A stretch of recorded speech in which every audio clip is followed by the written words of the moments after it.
Oh my goodness, this is Eat My Shorts. Now indoors so I can feed this bin up. And can you tell we're getting ready to move? Look at all the debris on top here. Old box of sugar cubes from a party we had a few years ago, cracker box. I'm going to clean this up, and then I'm going to talk to you about the worm science in terms of frequency and distribution of worm feeding, because it's been 21 days and I'm starting to feel that my bins are getting neglected. So I thought I'd look into the science, and I'm going to share the results with you. Okay, that looks a little better. All right, so like I said, this is Eat My Shorts, and it's been 21 days. And so I decided to look into the worm science. Remember, this was my chunky bin, so it's going to have a lot of pill bugs running around. I decided to look into the worm science about feeding. With this move that we have, I've found I've been spacing my feedings out more and more. Oh, got a little guy right up on the wall there. Little tiny red wiggler. Been spacing my feedings out more and more as I've gotten busy. And when I come into the bin, I don't notice, oh, wow, my worm population has dropped or the worms are unhappy. But I want to go see what the science said, because, there are some tips going forward. And certainly when we get settled, I'm hoping that I can use science to determine some best practice for me. This is an old cracker box that I've had on top here. Don't want to remove this from the bin. You can see all the springtails on it. They're valuable decomposers. And, so they are coming in and chewing it up and depositing poop. I'll put a link to a video that I did on the worm science of that, as how these decomposers, it's not only just their chewing action, it's the poop that they deposit often along the channels that the worms burrow in the bin that really add to the health of your bin. So far from looking at decomposers as undesirables in a bin, they are desirables, and they improve your vermicompost speed of processing and quality. All right, I've been bulking this bin up with natural materials and obviously some clean out the cupboard carbons.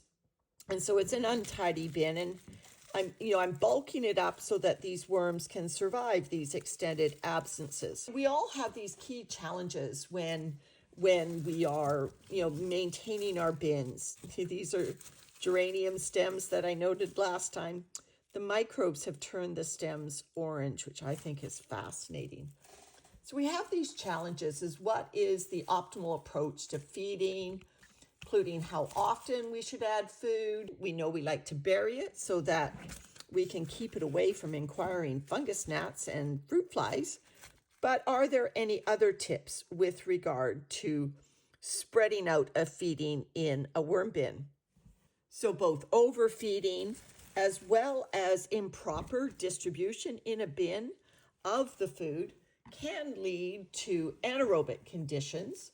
It can lead to foul odors, could lead to the attraction of undesirable pests, and it can also stress your worm population.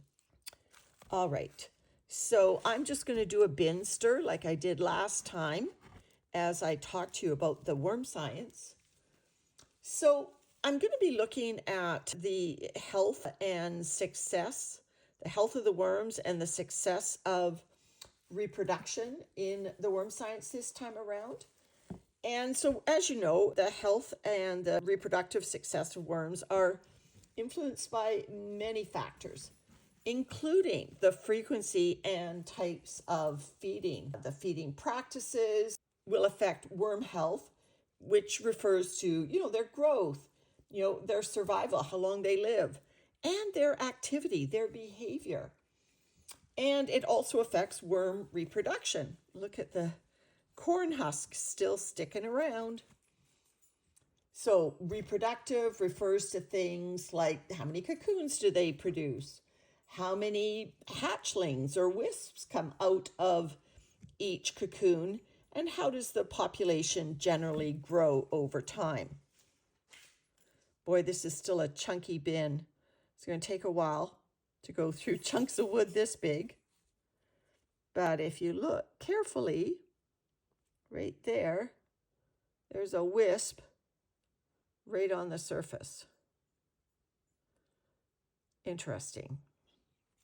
So the frequency with which we feed our worms and how we feed our worms, like how we spread it around in the bin, both of these things directly influence these health and reproductive outcomes by affecting things like nutrient availability, the energy allocation in a bin, and microbial environment within the bin itself. And that, of course, is what the worms depend on. So the research that I looked at, and I'll put a screenshot here, and I will link it in the description, it found that worms fed at moderate intervals, and that, they looked at once or twice weekly, exhibited optimal growth. And that is in total biomass. That means the total mass of worms in your bin. It's different from the total number of worms in your bin.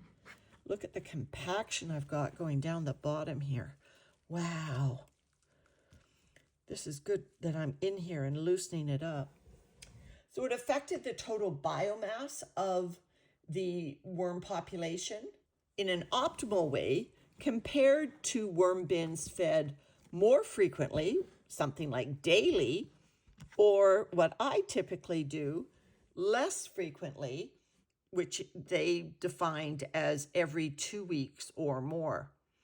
Look at the worms inside that giant avocado pit. I'm just going to let them continue what they're doing. Look at how this is compacted down here. Wow. But you can see the beautiful castings that are sinking to the bottom.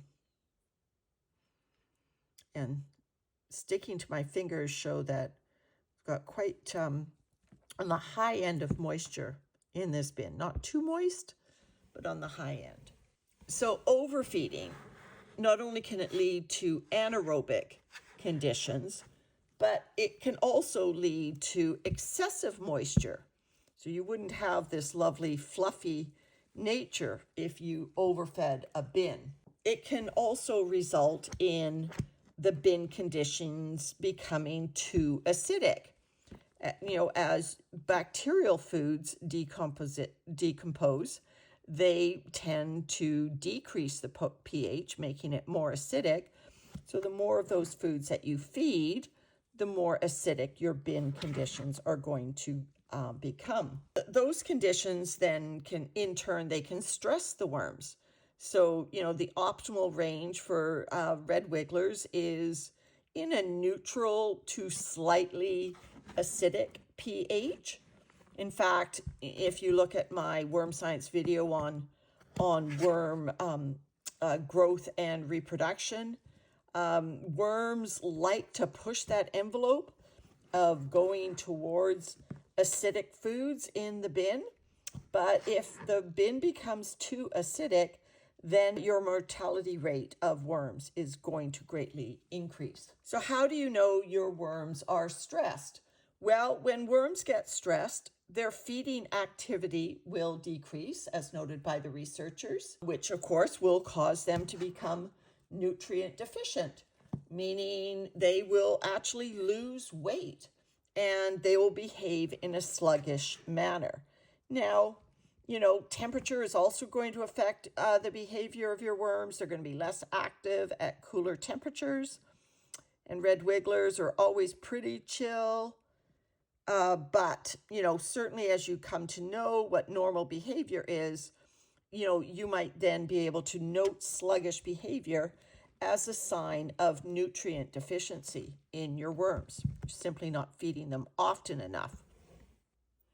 So remember, when you're feeding your worm bins, you're actually feeding the microbes of the worm bin.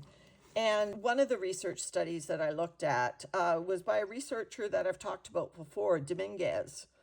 And, he noted that, as worms rely on the bacteria and fungi and protozoa of the bin to break down organic matter, Frequent feedings, in fact, as often as daily additions, could overwhelm the system.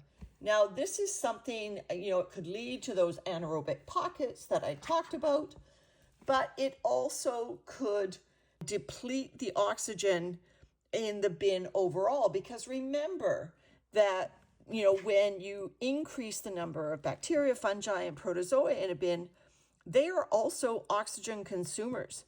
So it's not just the worms that need the oxygen. All those microbes in the microbial environment need oxygen as well. And, when you feed them, they have a population explosion. And that population explosion means huge increases in the amount of oxygen that they are consuming as well. So it's kind of like a double-edged sword. Overfeeding could lead to anaerobic conditions for your worms because of the dense, over-wet conditions. But that anaerobic condition could also be created because of a huge explosion in the microbial environment. Now, Dominguez, he advises small, frequent feedings. He says every 3 to 7 days, maintaining about a 70% moisture condition is the optimal range to have the healthiest bin possible. I'm just simply not there. I just simply can't do every 3 to 7 days.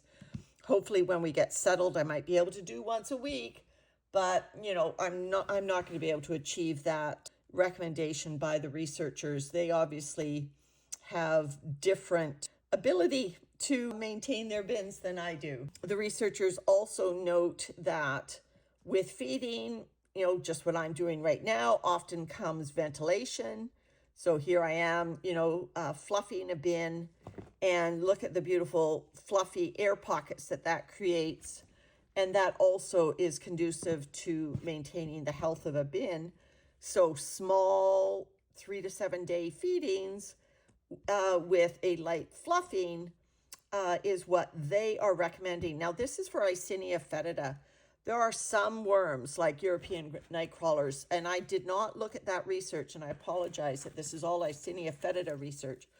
But I know from having a bin of European night crawlers, they do not like to be fluffed. And I think if you tried to go in there every 3 to 7 days, you'd have a mass rebellion on your hands. Okay, so I'm not going to try to even migrate away from these chunky bits in these bins, because I want, I'm not even going to try to put all the chunky bits in one location like I normally do, because this bin is kind of an all-over bin until we get settled, and then I start gravitating my bins towards migration again. But this is the old feeding zone, I think, so let's go under there and see what's happening, and I'll tell you more about the science. Now, a lot of the researchers talk about feeding according to the biomass of the worms, like your total weight of worms in your bin. Well, how are you supposed to know that? I guess if you harvested and you handpicked out all these worms, you cleaned off the castings and you weighed them before you put them in the bin again, I guess you would have an idea at the start of the bin how much the worms weigh, or if you purchase worms. But even when you purchase worms, they're going to lose weight on their trip to see you. And a lot of breeders will give you kind of more than you bargained for. And so, how exactly do you know how many, what's the weight of your worms? So the researchers, of course, they have different abilities to determine that. But what they recommend is that 0.5 to 1 times their body weight in organic matter. And if you can assess that, like approximately how much worms you have, and you fed, like, say, weekly, half of the total biomass up to, their weight in biomass once a week, if you could do that, they say you are going to get more cocoon production than those fed excessively or sporadically. So what they found was overfeeding led to stress from toxic byproducts. If you've ever smelt ammonia when you've gone into a worm bin. That's just one of the toxic byproducts that the researchers mentioned. That comes from protein-rich decomposition. As you know, ammonia is a byproduct of protein. That will reduce reproduction, reduce cocoon production, but it also reduces hatchling success. How many will hatch out of each cocoon? And so an intermittent feeding, like, if you spread it out, or infrequent feeding rather, that will limit the energy that's available to the worms and causing worms to prioritize survival rather than reproduction. With cocoon production will be the first thing to drop, and up to 40% in some of the trials. So the hatchling success, let me just turn this over, and the juvenile growth are also sensitive to feeding frequency. And so this is Dominguez reported that cocoons in systems with a balanced feeding approach, and they considered that to be weekly in quantities that worms could process in 7 to 14 days. They had the greatest hatchling rates of 70 to 90% with 2 to 3 juveniles per cocoon. And that overfed systems saw hatchling rates drop 50% or lower due to the unfavorable conditions, like low oxygen and high acidity, any pH below 5.5. And underfed worms produce fewer, smaller cocoons with reduced juvenile survival due to insufficient nutrients available to them after they've emerged from the cocoon. All right, look at Eat My Shorts. So I see no sign of any food remaining in this system other than these long-term corn husks and things. I don't smell any food remnants. It's been 21 days, so time to give another feeding. So like I mentioned at the beginning, most of us know that we have to bury our food scraps. Look at that stick, to avoid the curious pests that might fly into our bins. But I also looked at the spatial distribution of food scraps in the research. And many of us, and I'm not the only one guilty of this. I'm talking to a few of you out there, and many of you watch my videos, so I know that I'm not the only one who tends to feed in the same location in the bin over and over and over again.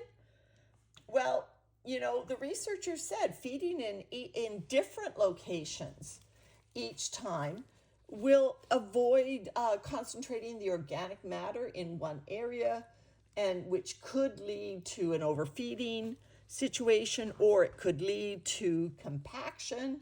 You saw that I had compaction happening in one of the corners, because feeding definitely will lead to that. So spatially moving the feeding around as well will also encourage the worms to travel around, and I am so guilty of that. Worms, when they travel through this material, they're aerating it. Look at this. I mean, my finger's a worm. They're aerating it. So you want to do the red rover.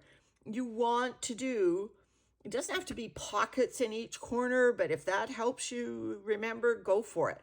But just by moving it around, you're letting the worms do some work for you. You're letting the worms keep the bin nice and aerated. It also actually exercises your worms, if you can believe it. They also develop muscles as they move through the material. All right, now that I've kind of got a concentrated old base of material here, I'm going to be putting the food in for the day. It's pretty moldy stuff. You can see some onion peel. That's the leftovers from my walnut milk, just the fiber, and some banana peels around the edges. So I'm just going to invert that and then spread it out. Usually some tea leaves on the bottom. There we go. Some lovely mold there, already growing in there.